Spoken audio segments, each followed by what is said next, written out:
Nós vamos falar sobre o tema infortúnios ocultos, mas na realidade é basicamente sobre caridade.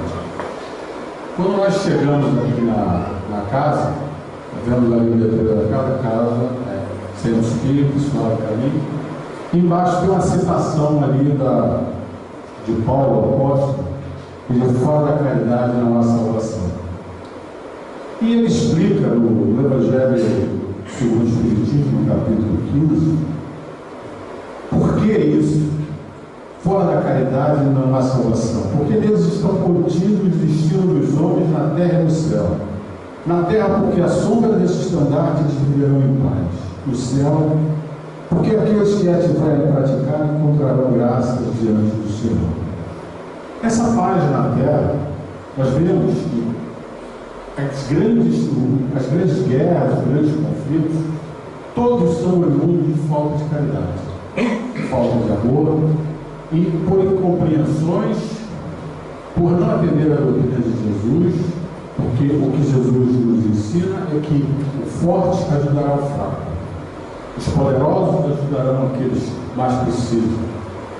E por não seguir esse ensinamento de Cristo, é que nós vemos tantas dificuldades de entendimento entre as nações. Kardec coloca, além desse capítulo 15, nós temos o capítulo 13, que diz: não sai da vossa mão esquerda o que vira a vossa mão direita, e ainda tem parte do outro capítulo 11, tudo que trata sobre caridade. Então, a caridade é uma virtude de extrema importância, porque na caridade está embutido todos os grandes ensinamentos. Não existe caridade sem amor, não existe caridade sem esperança, não existe caridade sem fé. Então, a caridade é aquela virtude maior dentro de nós que temos que formar. Quer dizer, um trabalho individual de crescimento espiritual para alcançá-la. Tem dois casos, tem alguns casos nesses capítulos muito conhecidos, que são muito interessantes, vou ressaltá-los, que é o caso do óleo da viúva, que é uma caridade material, de muito desapego, da parte dela, porque Jesus se colocou do lado do gasofilácio e ficou vendo os irmãos que entravam, que iam dar a sua contribuição para a igreja, e ali ele ficou vendo para o rico colocar uma soma muito grande de dinheiro, e assim foi. E eis que veio uma senhora e coloca algumas moedas. E ele diz, para os apóstolos: veja só, essa senhora foi a que mais contribuiu. Mas como ela colocou algumas moedas? Foi a que mais contribuiu porque era tudo que ela tinha. Então veja o desapego dela em doar simplesmente todo o dinheiro que ela tinha. E em outra passagem, é com Pedro e João na porta da igreja, uma igreja que tinha um senhor que ficava todo dia sentado pedindo esmola. E ele era coxo. E para ele ir naquela igreja, ele era levado pelos transeuntes, conduziam até ali, para que ele ficasse ali pedindo esmola. E na hora que Pedro passa com João, ele pega umas moedas. E Pedro vai até ele e diz: meu irmão, não tenho prata nem ouro, mas o que eu tenho, isso eu te dou. E dá um abraço nele. E esse abraço, Pedro ainda diz para ele: em nome de Jesus Nazareno, que você fique curado. E ali ele começa a andar. Então veja bem, essa caridade de Pedro é uma caridade de amor, é de quem já tem essa virtude da caridade no coração. Porque quem já tem essa virtude da caridade no coração, já fala com Jesus muito próximo, já está bem próximo dele. E por falar em próximo, uma outra passagem é a passagem da caridade do bom samaritano. O Senhor das leis, tentando Jesus, ele vai até Jesus e pergunta para ele: o que eu faço para ter a vida eterna? E Jesus diz: o Senhor conhece o doutor da lei, qual é o segundo mandamento? E ele responde para Jesus: amarás a Deus sobre todas as coisas e ao próximo como a ti mesmo. Então, e ele volta e pergunta a Jesus: mas quem é meu próximo? Quem é meu próximo? E Jesus simplesmente começa a contar para ele a parábola do bom samaritano. E nessas parábolas, né, nós vemos, Jesus nunca nomina ninguém, não identifica exatamente, mas ele se utiliza de tudo que há naquele momento, naquele local, naqueles locais, naquela cidade, e passa esse exemplo e conta para ele essa história de que um certo homem vinha descendo de Jerusalém para Jericó e foi assaltado por ladrões, levaram absolutamente tudo dele e ainda ensurraram violentamente, deixaram seminu. E esse homem fica ali semi-morto, e eis que logo a seguir passa um sacerdote, e esse sacerdote simplesmente olhou, pensou, olhou, e não se comoveu com a situação e seguiu adiante. Logo a seguir veio o levita. O levita e o sacerdote eram como os padres das religiões deles. E ele vai, o levita também, faz a mesma coisa, olha, vê, mas não se apieda daquele homem e segue o seu caminho. E aí surge o samaritano. O samaritano era uma figura detestada pelos judeus, eles eram adversários, e era o tipo da pessoa que ninguém esperava nada de bom dele. Por isso que tanto se ressalta o bom samaritano, porque não se esperava dele uma dessa de caridade, né? O samaritano também era judeu, mas eles se separaram, então tinham outros, tinham diferenças, né? As suas normas religiosas. Mas aí ele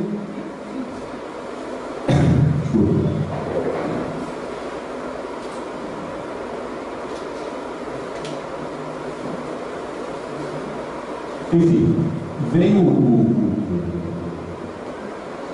o Nazareno, né?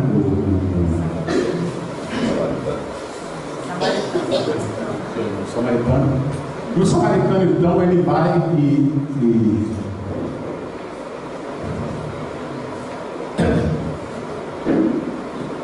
o samaritano vai, então, passando por ali, o samaritano, então, se apieda, o samaritano vê a situação e se apieda daquele irmão e vai até lá. Ele vai não só até lá, mas como ele o atende, trata das suas feridas. Naquela época eles usavam azeite, vinho, trata das suas feridas, dá alimentação para ele, dá roupa, coloca roupa nele e tal, e leva ele, né, para uma estalagem. Então, ali nessa estalagem, ele coloca aquele homem e diz para o estaleiro: olha, o senhor tem aqui esse dinheiro, o senhor trata dele, e eu vou descendo aqui para Jericó, na volta eu vou passar aqui, e o que ficar faltando aí no seu tratamento, o senhor, eu lhe pago. Agora veja, esse é um homem que menos se esperava dele, né? O samaritano. E ele vai, tem toda essa caridade. Quer dizer, ficamos imaginando sempre que determinadas raças ou pessoas são de uma forma generalizada do mesmo credo e têm o mesmo comportamento. Nós encontramos pessoas boas em todo lado, em todos os credos, em todas as religiões. E esse homem, então, volta e atende esse homem que estava quase morto. Mas o fato é que, lendo Humberto Campos conta o seguinte, que aos três foram induzidos, todos três foram induzidos, porque esse irmão que foi agredido, numa prece muda, ele pediu auxílio a Deus. E nessa prece muda ele foi atendido. E o que Deus fez? Deus mandou um emissário para que incluísse aqueles irmãos que passassem ali a atender aquele irmão. E este passou primeiro, não atendeu, mas ele foi incluído. Ele se questiona intimamente. Ele se questiona porque ele tinha normas da igreja dele a cumprir. Então ele colocou na balança da consciência dele e achou por bem não fazer aquela caridade e atender os preceitos da sua religião. O levita também usou do mesmo artifício, pensou e achou por bem não se comprometer com aquela situação, mas o único que escutou a inspiração divina foi o samaritano. A gente está muito propenso a escutar a inspiração divina quando nós estamos prontos, estamos preparados. Quando nós estamos em equilíbrio, nós temos facilidade de conversar com os nossos amigos espirituais. E temos facilidade em ser intuídos nas boas ações. Então, quer dizer, é o canal que se abre quando a gente está em equilíbrio para falar com aqueles que nos acompanham. Porque a todos nós existe um anjo da guarda, um amigo espiritual que está do nosso lado nos guiando. Enfim, esse samaritano foi o único que estava preparado para ouvir. E ele ouviu e atendeu. Aí Jesus pergunta, volta para o doutor da lei, pergunta: quem foi o seu próximo? O próximo do irmão que foi quase morto. Aí o judeu, né, doutor da lei, para não responder para ele, samaritano, ele responde: foi aquele que usou misericórdia. Então, quer dizer, esse irmão que usou de misericórdia, quando diz, nunca se imaginaria que dali poderia sair uma caridade, ou que dali tivesse plantado essa virtude. Né? Ainda Roberto de Campos, ele cita, no mesmo livro, Cartas e Crônicas, ele cita que, além disso, a caridade é ingrediente da paz em todos os climas da existência. Não apenas aliviando os sofredores ou sobrevivendo caídos, mas também frutando e arredando infortúnios. Então, quer dizer, essa caridade, ela atinge de uma forma frontal a todos os nossos irmãos, né? No sentido de que estabeleçam a paz, porque sem essa caridade, essa paz não existe. Essa paz não vai ser concluída com facilidade, porque depende ali de quê? Depende que os irmãos entendam que um tem uma religião e o outro tem outra, que um é rico, o outro é pobre, um é preto, o outro é branco, o outro é amarelo, etc. Então, essas dificuldades de confrontos, de comportamentos, né, sempre estão pautadas em certas teorias. Nós sempre escutamos as dificuldades que se apresentam para que determinadas coisas não sejam feitas no campo econômico. Quando nós chegamos na escola, principalmente na minha época, era muito falado sobre a teoria de Malthus. Alguns de vocês devem ter escutado. Então, a teoria de Malthus dizia o seguinte: que chegaria um momento que não existiria alimento suficiente para a população. Por quê? Porque o crescimento da produção de alimentos, ela crescia numa progressão aritmética e a população crescia geometricamente. Então, fatalmente chegaria um determinado ponto em que não existiria alimentos para todos. Mas aí, o que acontece? O que não foi previsto nesse momento? Não foi previsto nesse momento a tecnologia, o avanço tecnológico. Nem foi previsto também que nós não estamos órfãos nesse mundo. Nós temos Deus sob comando. E temos Jesus, que é o nosso governador. Ele está sob o comando de tudo. Sob o comando, nós pensamos que essa parte econômica, ele está aí absolutamente. A parte econômica é fundamental. É que movimenta todos nós, é que movimenta tudo. Todos os bens, toda a alimentação, todos os remédios, a ciência, tudo que a gente possa imaginar. Então, não foi levado em consideração? Que esse crescimento dessa tecnologia acontecesse. E o que aconteceu? Nós chegamos em um determinado ponto, onde os homens se depararam com os defensivos agrícolas, e os defensivos agrícolas aumentaram a produção extremamente. Um pouco mais para frente, o homem se veio com o avanço da ciência e a genética e consegue ampliar a produção através da genética. E esse aumento foi fantástico, né? Tanto é que hoje nós temos uma população de 7 bilhões e 300 milhões e conseguimos produzir em sua totalidade 12 bilhões de alimentos. Isso está no livro de um escritor argentino, um livro chamado Fome, Martim Caparrós, um livro recente. Então ele diz ainda que ainda hoje, em torno de 1 bilhão, por diversos fatores, ainda enfrentam o problema da fome.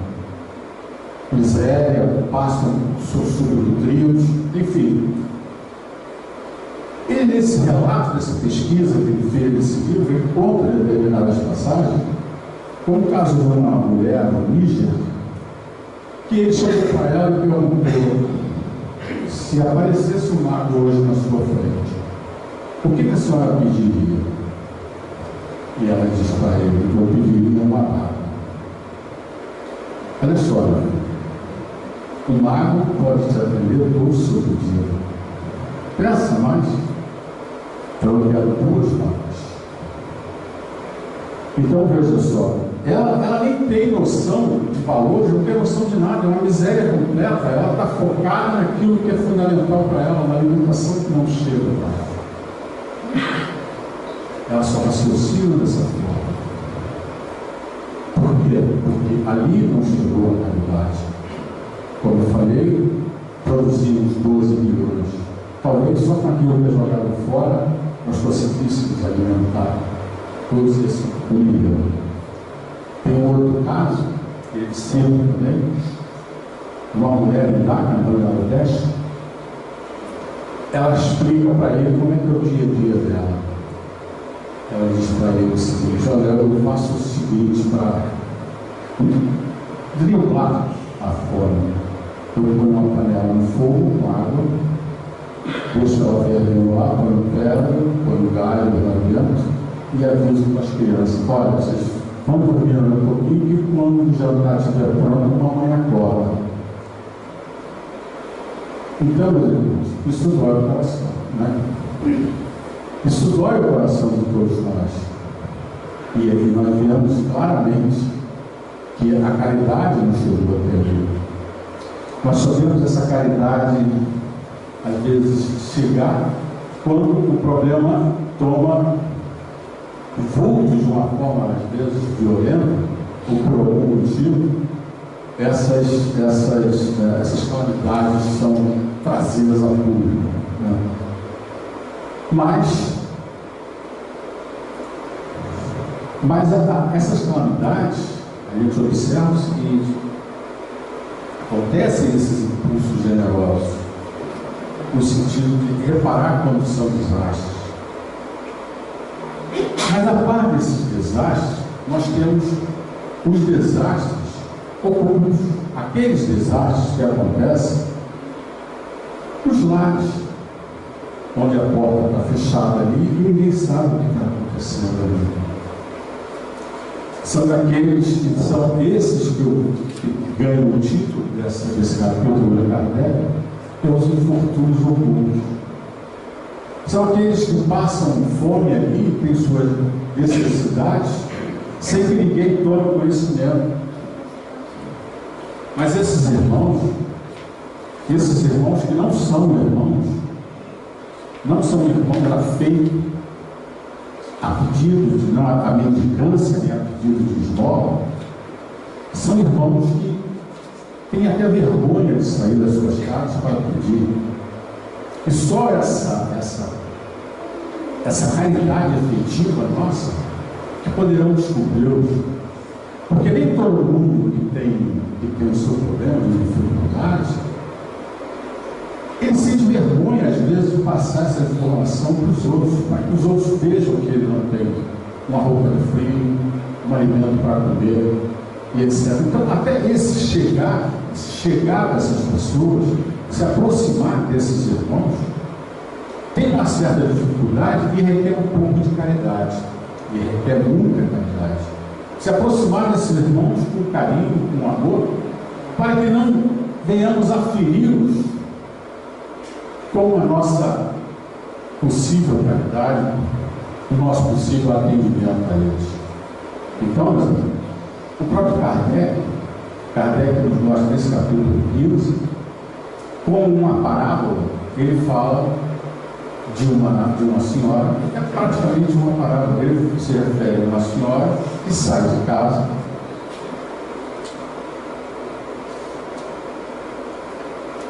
vestida muito modestamente, e tem ao lado a sua filha, e ela sai para ir a uma casa onde na entrada as pessoas a cumprimentam, as pessoas a conhecem, e ela vai no sótão dessa casa acolher uma família. Ali ela encontra a mulher com 5 crianças, e ela leva para elas alimento, remédios, roupas. Enfim, essa mulher faz todo um atendimento das necessidades materiais e espirituais, porque ali ela conforta aquela família, uma conversa, um papo, né? Leva aquela mãe que ainda amamenta alguns alimento necessário para que ela possa suprir a alimentação. Então, essa caridade dela ainda se estende. Ela dali, ela sabe que o marido dessa mulher está no hospital, e essa mulher não tem a mínima condição de sustentar com o seu trabalho, porque ela não tem nem condição de sair de casa. E ela vai, então, atender essa família e vai, depois dali, atender o marido. Ela se retira e ela deixa do lado próximo, como eu citei, os instrumentos que Kardec usa nessa passagem, que era daquela época, né? Ela usa uma carruagem, onde na carruagem tem diversos alimentos, diversas roupas que ela distribui, e ela saiu daí, ela vai visitar o marido, para levar a ele essa segurança, essa garantia, para que ele fique tranquilo que a família dele está sendo tratada.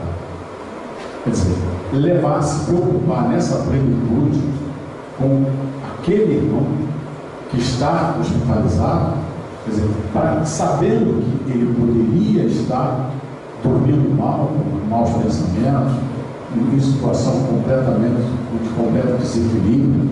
Quer dizer, essa preocupação dela de ir até ele, quer dizer, se estende aí a caridade dela. Quer dizer, essa forma como ela atende, quer dizer, é muito além daquilo que a gente possa imaginar, quanto nós poderíamos dar a alguém, né? Nós só imaginamos isso, às vezes, para dar esse tipo, essa forma, para dar a uma pessoa que nós amamos muito. Como eu poderia atender em toda a plenitude uma pessoa dessa forma, né? Como eu poderia atender uma pessoa que eu amasse muito? Uma pessoa que eu amasse muito, nessa explica a gente faz isso. Mas uma pessoa que não é minha filha, não é parente meu, como é que esse amor meu chegaria a tal ponto de dar esse tipo de atendimento? É difícil da gente alcançar, é difícil da gente imaginar esse tipo de alcance. Mas ela vai além disso. Ela vai com a filha ao lado e ela se preocupa com a filha. Ela diz: minha filha, você está do meu lado, você está me ajudando, bem, mas se eu der alguma coisa para você dar para eles, você não estará dando nada de você estará dando uma coisa de você. Você precisa dar alguma coisa de você. Se preocupe, quando você vai comigo a um determinado encontro, me ajuda a tratar desses irmãos, você está realmente contribuindo? Claro que você está contribuindo. Mas seria importante que você desse alguma coisa de você mesmo. Você poderia aprender a fazer alguma coisa com as suas próprias mãos, e umas roupinhas, né? Para que nós distribuíssemos para as crianças. Você poderia, aí sim você estaria dando de você. E essa é o exemplo que ela passa, quer dizer, para uma filha que aprenda a exercer, a plantar esse germe da caridade. Né?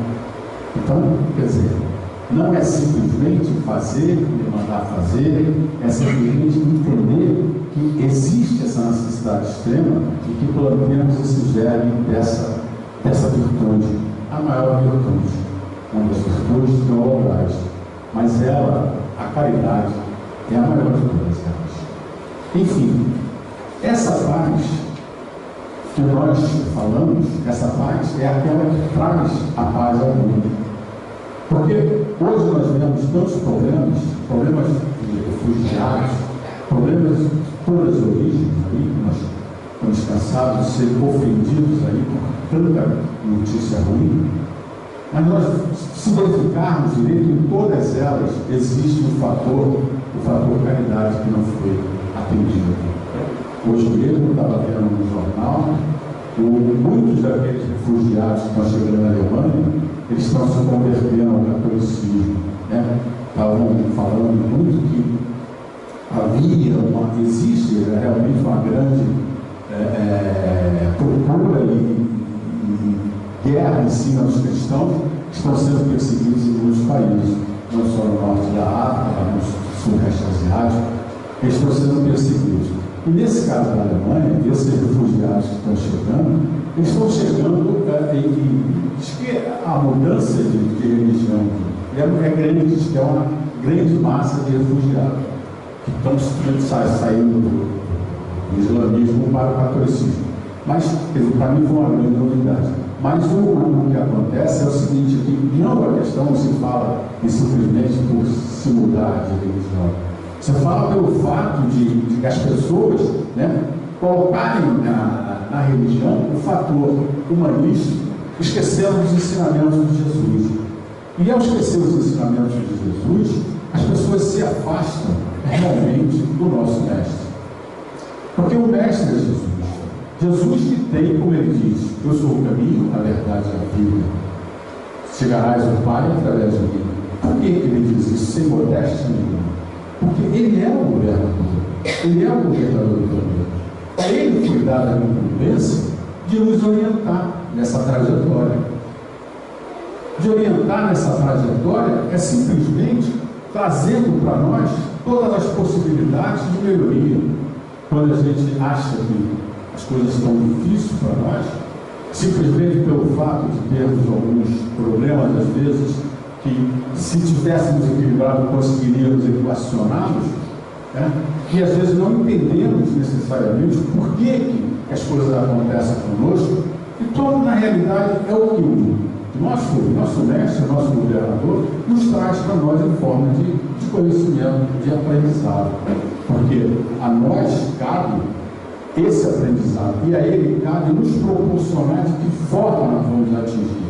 Porque simplesmente em não cumprir determinados preceitos não é suficiente. O suficiente é que fiquemos sabendo exatamente o porquê de tudo isso que acontece conosco. E a doutrina espírita veio nos trazer essas informações para nos fortalecer em todas essas dificuldades. Porque formar a virtude dentro de nós é um trabalho árduo, é um trabalho de tempo, não é? Nós vamos conseguir uma encarnação, formarmos dentro de nós essa virtude da caridade. De jeito nenhum. Mas nós temos que ter, por propósito, dentro de nós, sim, alcançá-la em algum momento.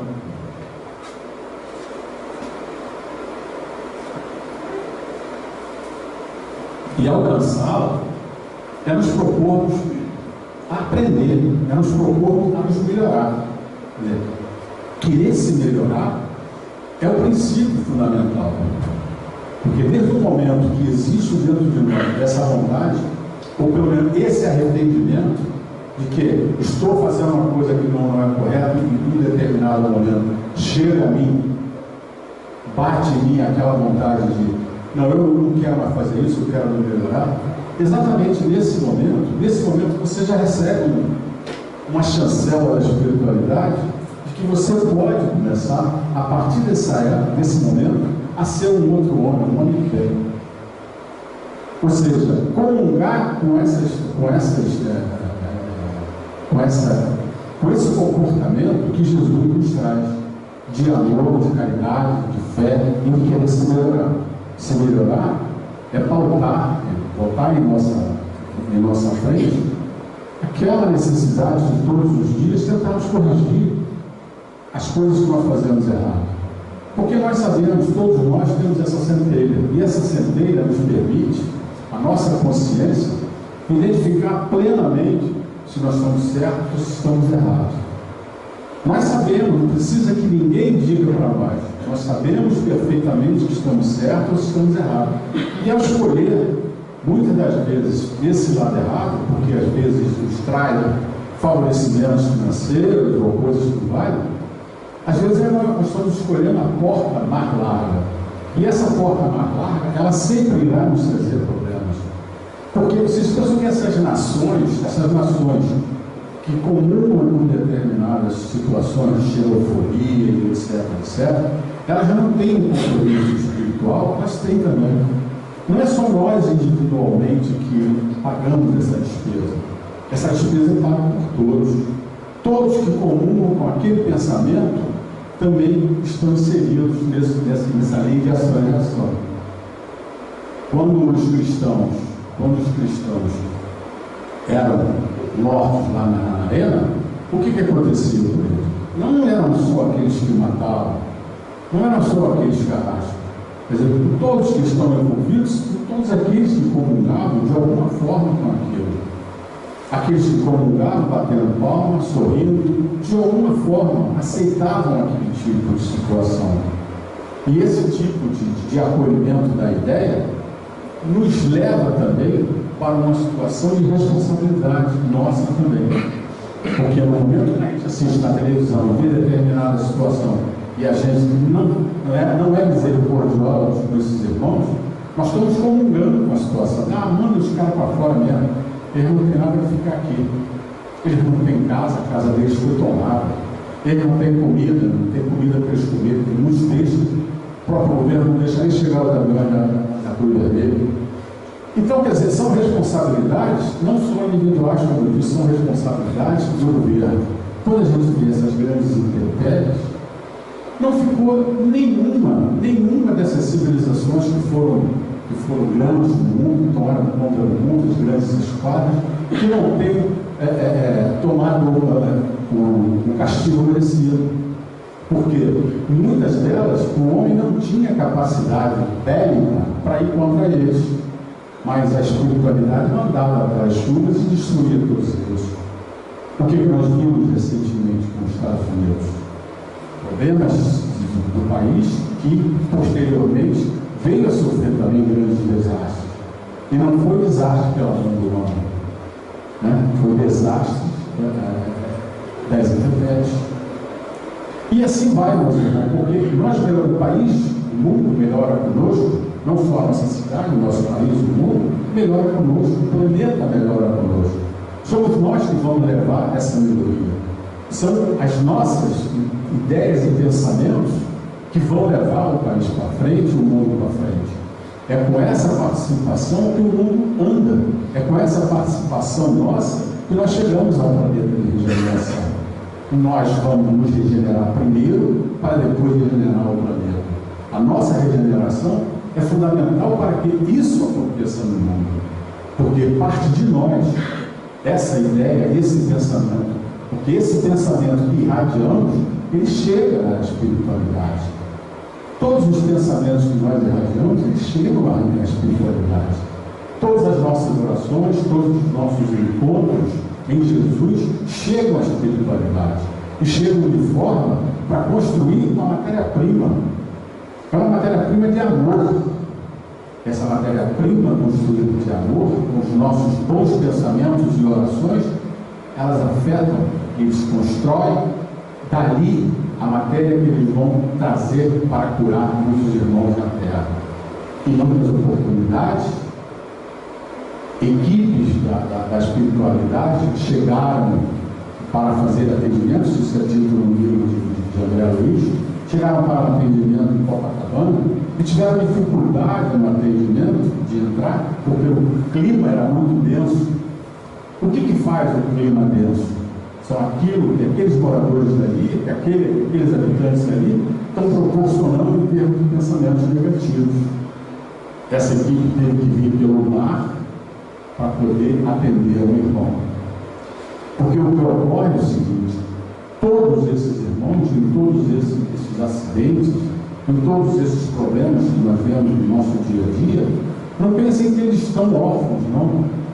Qualquer dificuldade que ocorra, de qualquer forma que possamos imaginar, existe emissários de Deus e de Jesus atendendo, como eu citei o caso do samaritano, o caso que nos conta Humberto de Campos. Eles foram intuídos, eles não atenderam, não quiseram, usaram o livre-arbítrio, mas eles são os emissários de Jesus, de Deus, estão em todos esses acidentes. Não pensa que quando Jesus chegou à terra, ele chegou no ápice da corrupção de Roma. Roma estava no ponto culminante da corrupção. E ele chegou ali naquele momento. Por que será? Porque existe um basta.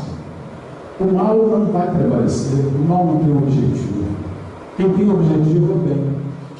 Então, a um determinado ponto, é aquela parábola do joio no trigo, a um determinado ponto, que o joio cresceu, ele será cortado.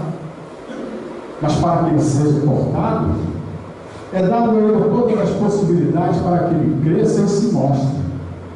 E eles crescem e mostrem sua cara. E ele, ao mostrar a sua cara, ele vai ser retirado da luz. E assim acontece. Assim que o nosso mundo avança, assim que nós começamos a construir essa coisa boa, dentro dos nossos lares. Porque é nos nossos lares que nós começamos a determinar o seguinte: eu fui no atendimento fraterno lá na História Caminho, você me falou que eu fizesse o culto no lar. Esse culto no lar, o que ele faz para nós? Ele vem trazer para nós a companhia dos bons amigos. Porque no momento que a gente começa a participar do culto no lar e fazer as nossas orações, o que nós definimos para nós? Nós definimos que eu quero ficar com os meus bons amigos, eu quero ficar com aqueles que me incluem bem, eu quero ficar com o meu anjo da guarda. Aquele que me dá pensamentos não para mim bater em alguém, não para mim bater nos meus filhos, mas aquele que me dá um pensamento com ideias, com soluções boas, que eu consiga admitir dentro de mim que eu estou acatando uma boa sugestão. Né? Essas intuições, elas só nos chegam dessa forma no momento que nós nos preparamos para recebê-lo. É uma definição nossa, é um querer nosso. Nós queremos nos melhorar, é uma opção nossa. Nós temos que fazer essa escolha. Nós temos que dizer para os nossos amigos: eu quero ser melhor, eu quero conseguir resolver determinada imperfeição minha. Eu sinto, porque nós sabemos tudo aquilo que não é legal dentro de nós. E esse que não é legal dentro de nós, a gente pode nos confessar perante Jesus. Perante Jesus e dizer para ele: eu quero me melhorar. Eu quero participar mais ativamente da minha casa, não só da minha casa física, mas da minha casa no orbe terrestre. Eu não posso interferir no mundo? Eu posso interferir no mundo. Eu posso interferir em todos os lugares que eu quiser. Eu posso interferir lá na Alemanha, eu posso interferir lá na Arábia, eu posso. A gente pensa que as nossas orações não chegam tanto, mas pode acreditar que ela chega. E é assim que se forma um mundo regenerado. Ele se forma regenerado pela mudança de pensamento dos seres que compõem esse mundo. Né? Então, com esses pensamentos, como dizia Edgar Cayce, o homem é aquilo que ele pensa. E se o homem pensa bem, se o homem tem um bom pensamento, ele vai construir boas coisas do lado dele. Ele vai construir mais harmonia, mais união, e ele vai estar propenso a ser mais facilmente intuído nessas virtudes de aprender a amar, de ser caridoso, de ser paciente, porque ele começa a se questionar sempre se eu não posso ser melhor. Eu não tenho que ficar me batendo todo dia, eu tenho que ser. Não, eu vou devagar, eu vou aprendendo, eu tenho sim que identificar em mim essas imperfeições. Eu tenho que identificar e deixar claramente para os meus amigos que eu estou querendo me melhorar. Eu tenho por objetivo ter um posicionamento melhor. Um posicionamento melhor em todas as áreas. Então, tudo que me vem à minha cabeça, onde eu possa ter uma opinião que vai influir, onde eu possa ter um comportamento que vai influir, eu posso alterar determinadas situações dentro de nós, né? E passar sempre essa informação de bondade, de amor, porque muitos irmãos nossos, eles estão precisando não necessariamente de uma caridade que chegue com valores materiais. Muitos deles estão precisando dessa caridade de valores espirituais, de valores de aconchego, porque na realidade, se nós lembrarmos, quando os apóstolos saíram para trabalhar, Jesus não encheu a mochila de nenhum deles. Jesus não mandou que eles levassem praticamente nada. Eles não levaram nada, absolutamente nada. O que quer dizer isso? Quer dizer que os valores materiais são de Deus. A hora que tiver que chegar nas nossas mãos, eles vão chegar. Eles chegam, às vezes a gente nem sabe que ele chegou. Mas o fato é que os valores maiores, por incrível que pareça, são esses espirituais. Porque, considerando esses valores espirituais de extrema importância, nós nos fortalecemos. E ao nos fortalecer, nós somos mais inteligentes. Esse equilíbrio espiritual é que nos permite sermos inteligentes em todas as questões. Quando Einstein estava lá formando a equação da relatividade, ele foi intuído, tá certo? Ele mesmo diz, eu não sei, eu vi. Ele foi levado pela espiritualidade, se formou um ecrã no sonho dele e apareceu ali para ele o que ele precisava saber para concluir aquela equação. E aí é todos nós. Não é diferente, as intuições chegam, a inteligência chega. Então, muitas das vezes, estamos numa dificuldade e sem saber de onde apareceu uma intuição, uma ideia de um posicionamento nosso. Eu não tinha pensado nisso. A gente só vai pensar nisso se a gente estiver pensando no bem, se a gente estiver equilibrado. O fato de estar equilibrado é de fundamental importância para que o racional funcione. Quando nós agimos instintivamente, não somos nós que estamos agindo. Não é o nosso ser maior da razão que funciona. Eu reagi instintivamente, ele pisou no pé, eu dei meu por baixo. Quer dizer, isso aí é o quê? Uma forma instintiva de reação. Se ele falar, não, o irmão fosse raciocinar um pouco, o irmão pisou, não foi sem querer. Foi sem querer, ele se equilibrou, eu não ia fazer isso. Então, a minha reação é outra. Mas se eu dou vazão a esse instinto, eu tomo uma atitude que vem completamente contrária ao amor, aos ensinamentos do Cristo. E assim, são em todas as atividades que nós encaramos no nosso dia a dia, estão isentas de serem aplicados esses fundamentos. Em qualquer uma delas, em qualquer profissão. Às vezes existem pessoas que têm certa dificuldade de convivência e às vezes são pessoas que não recebem, por ter essa dificuldade, não recebem um certo carinho. E à medida que às vezes existe uma receptividade para com ela, um certo carinho, ela se transforma. Quer dizer, e passa a ser uma outra pessoa, e passa a ser uma pessoa completamente diferente. Então nós vamos vendo que a caridade, ela não é ela não é necessariamente uma necessidade material. Ela é uma necessidade mais forte ainda de amor. Porque com o amor nós vamos resolvendo praticamente tudo. Tudo que tiver em nossa frente nós vamos ultrapassando. Diz o Santo Agostinho, lá no 909 dos Espíritos, nos explica que façamos esse levantamento nosso, né? Para que nós levantemos essas nossas ações, esses nossos atos, o que fizemos de correto, o que fizemos de incorreto, o que podemos melhorar, para sermos melhores, né? O que eu fiz de errado com minha mulher, ou com meu filho, com minha filha, enfim, o que eu não fui bom para com eles, que eu poderia ser melhor.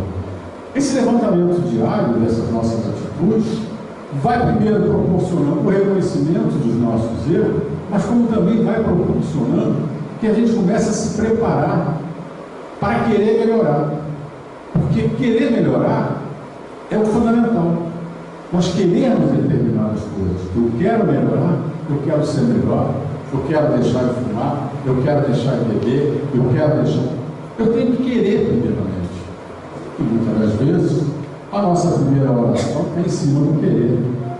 Pedir, papai, você vai me ajudar eu querer parar de fumar, eu querer parar de beber, eu querer isso tudo. Porque desde o momento que você se defina que você quer determinadas coisas, você começa a trabalhar em cima dela. E essa humildade em nossos corações, reconhecer os nossos erros, as nossas dificuldades, isso vai de encontro ao que é o céu. Os 10 mandamentos, está lá no Êxodo, toda a sua plenitude. Ele diz o seguinte: eu te dou até 1000 encarnações para que você possa recuperar todas as suas dificuldades. Mas o que ele está dizendo para nós?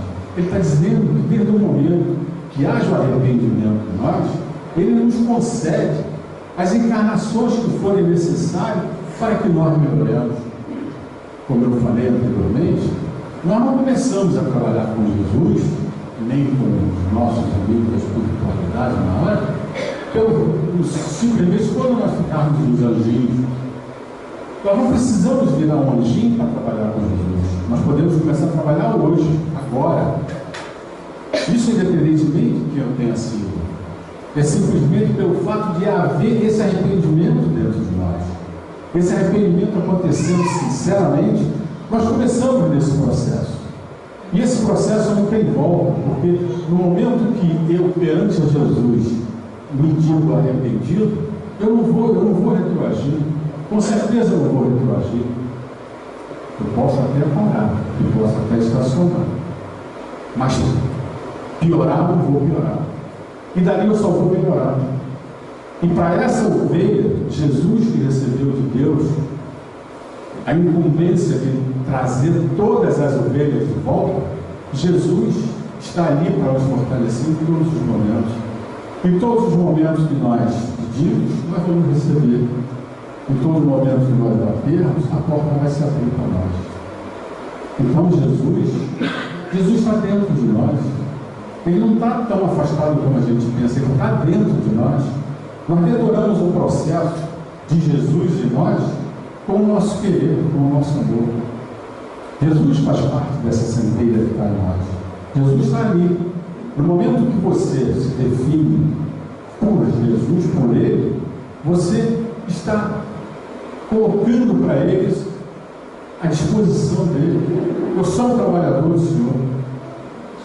Eu estarei sempre ao seu lado e quero sua doutrina, quero os seus ensinamentos, porque é com Ele que nós vamos caminhar. É com eles que nós chegamos a Deus. Não existe outro caminho. Por que não existe outro caminho? Porque Ele é o Espírito puro que veio para nos conduzir. Nós somos crianças, nós temos muito que aprender. E é Ele, por toda a sua calma, que veio nos dosando esses ensinamentos com o objetivo único de nos tornar melhores. E nós temos possibilidades, sim, todos chegarão à perfeição. É um trabalho que pode ser repetitivo, as encarnações de determinados aprendizados, sim, mas que todas as ovelhas serão salvas, não tenhamos dúvida. Jesus assumiu esse compromisso Deus sabe que Ele tem essa condição de levar todos nós, aqueles que não forem continuar nesse mundo de regeneração, vão em outro momento. Daqui a pouco eles vão. Mas o certo é que todos eles vão se continuar crescendo, sendo melhores, sendo bons. O objetivo é chegar ao bem, chegar ao amor. O momento que vivemos é um momento de aprendizado, de amor e sabedoria. A nós cabe esse aprendizado. E é com amor e sabedoria que nós galgamos o planeta de regeneração. Esse amor e essa sabedoria nos traz não só a parte, o conhecimento intelectual, mas como principalmente o conhecimento moral. Nos traz em nosso coração essa caridade que Paulo tanto fala. Fora da caridade não há salvação. Porque não há salvação se não existe. Se não existe essa vontade nossa para com o nosso irmão. Se nós não aplicarmos aquele mesmo amor que Ele nos ensinou a ter dentro dos nossos lares, Ele nos deu aqueles filhos e irmãos para que nós aprendêssemos a amar. E amando ali, nós levemos esse amor para fora de casa. Levemos para a rua. Vamos ver na rua quem se parece com meu pai, quem se parece com a minha mãe, quem se parece com a minha irmã. E assim nós vamos começando a respeitar as pessoas. Eu me chutou, mas para a cara do meu pai, cara, está tudo bem. Quer dizer, levar em consideração esse determinado tipo de erro das pessoas, entendendo que todos eles têm uma família igual a nossa, pelo menos em número, pai, mãe, irmão, que todos eles estão no mesmo processo que nós, lutando com as mesmas dificuldades. Mas o fato é que uns lidam com mais dificuldades. E para esses que lidam com mais dificuldades, nós temos que ser misericordiosos. A nossa misericórdia é de fundamental importância. Sabemos que ele passa por um processo de cumprimento da lei de ação e reação, mas fundamental em nós que exista a misericórdia.